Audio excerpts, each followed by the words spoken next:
What do you think the plan should be for Travis Hunter, Uncle Neely? To stick to what they drafted him for, to play both sides of the ball. I don't think he's. I think even with the injury and coming off the injury had nothing to do with playing both sides of the ball. So why would you Mm, change your game plan? He is a dynamic uh, guy in coverage and man-to-man situations, especially. And he's dynamic as a receiver, and he'll even dynamic in return game. Like I would not at this point, hedge my bet and adjust the game plan. I would stick to exactly why I brought him to my organization. right. Now, whether that's 60-40, 50-50, 70-30, 80-20, to me, it's situational. Can he Hmm. help us in this situation? If the box says yes, he out there. Right. I agree, man. Whether it's 60-40, 50-50, whatever it is, it shouldn't be a zero on one side. It shouldn't be a that much of a lower number on the other side of it. I think Hmm. Travis definitely need to be on your football field as much as possible. If he's coming off that injury and fully healthy, which I don't think he'll be the type of player that'll come back too early. He'll come back when he knows and he feels like he's right and healthy. You got to play him at the cornerback. Here's my thing now. Like you said, situational. My situations, of course, would be this right here. I'll set it up. I want him on defense or at the cornerback position and anything third or second and long and up, second and long, third down. I want him on the field. Obvious run situations, that's my rest downs for Travis Hunter. You know, I'm treating him like the unicorn he is. I'm not treating him like any other player. I'm treating him different. He's different. So I'm going to say my situation is going to be this, and it's going to be damn near like a scripted practice, right? Hey man, first downs, you're not in on defense. You should be on the sideline getting water, getting instructions, ready to go in for second and long. It depends what the defense does, situational, right? Offensive side of the football. I got a game plan for him. I got a package for him. I know that is third and short or whatever. I could throw him a screen out there. I could have him as a decoy.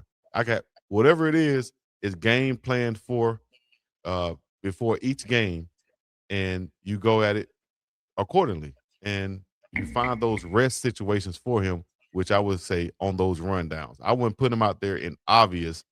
You got to go tackle a 240-pound line running back in a situation. Those will come if they have to run a draw or a screen or something like that. But obvious pass downs on defense and packages on the offense side of football for me. Yeah, I got to learn to be more like you, Chico. Uh-oh. No, really, I say that in all sincerity. I got to learn to be more like you. What you said was spot on, spectacular, eloquent to the point, and it's exactly what I meant by I'm going to put him out there when he can help us. I don't think Travis Hunter's a run stopper, so on run plays he can't help us. So he's not going to be out there on run plays. I also think that situationally, because I don't have a contractual agreement with my opponent on what package they're going to run, I can't hog tie myself to 50-50 this or 60-40 that. It's Exactly. situational. They may Right. present more situations this week than whoever did last week.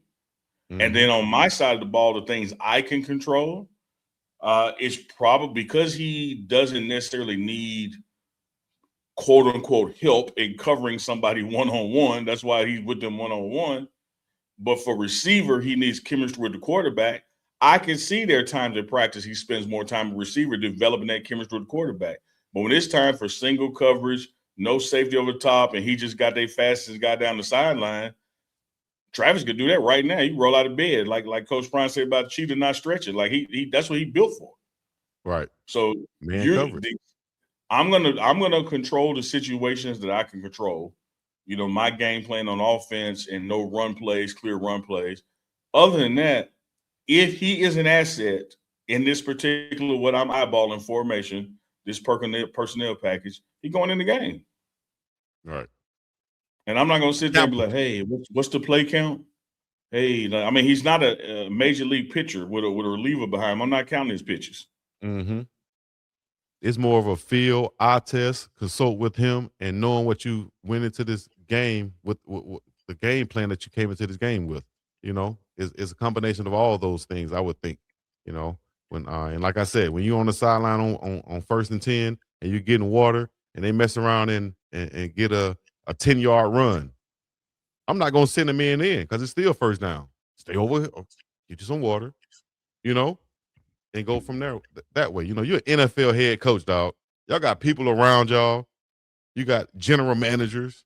You got player personnel guys. You got position coaches, assistant head coaches. Dog, that has to be managed.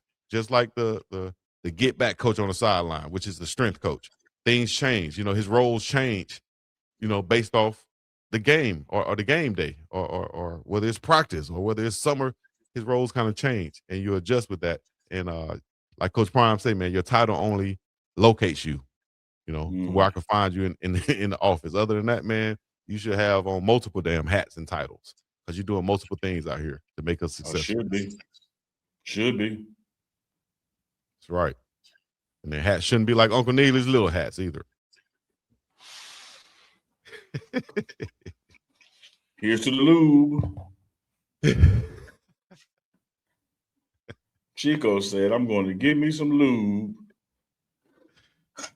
Yeah, I don't know why. My bad, y'all. I don't know why.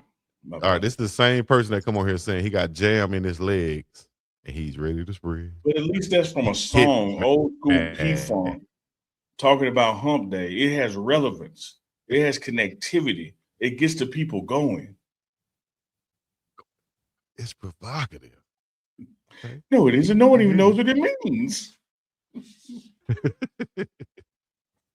Well, I got some that don't nobody know what it means either. I'm gonna see if I can play some of it in a little bit before we get up out of here. But we have to give a shout out to our sponsors. If you want to take it away, go ahead. Bam, here you go. Oh, the beautiful Boulder Broker. Nothing like being in a beautiful Boulder Broker on a hump day, humping the please. But they open 7 days a week, 24/7, 365. So you don't have to let it just be a Wednesday of football season, a football game, or one of Prime's beautiful camps coming up in June. You can go to the beautiful Boulder Broker anytime. Hit their website, theboulderbroker.com. Hit their phone number. When you check in or make your reservation, be sure to let them know Uncle Neely sent you, and they're taking 20% off of your stay.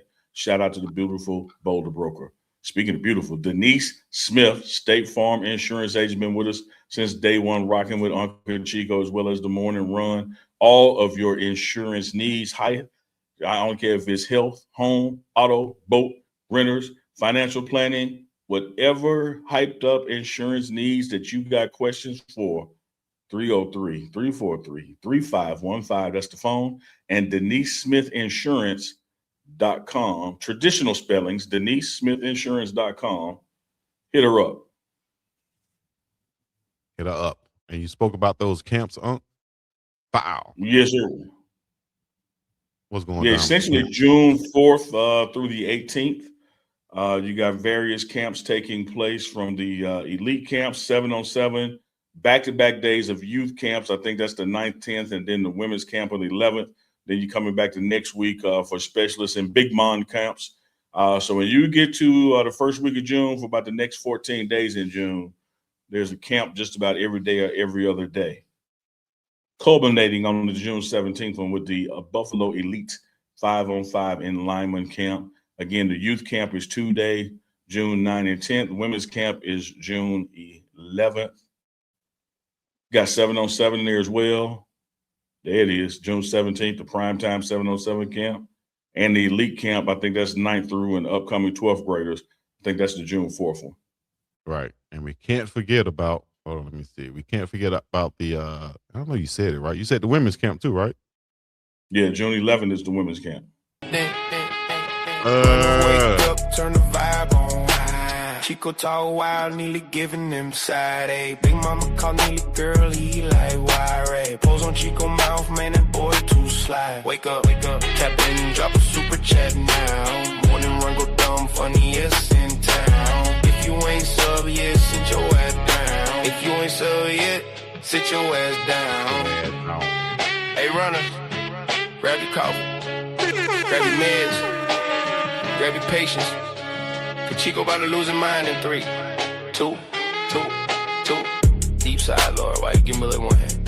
Like some tribe, drop that super check. We read everything. More on out. Hey, yo, Mo.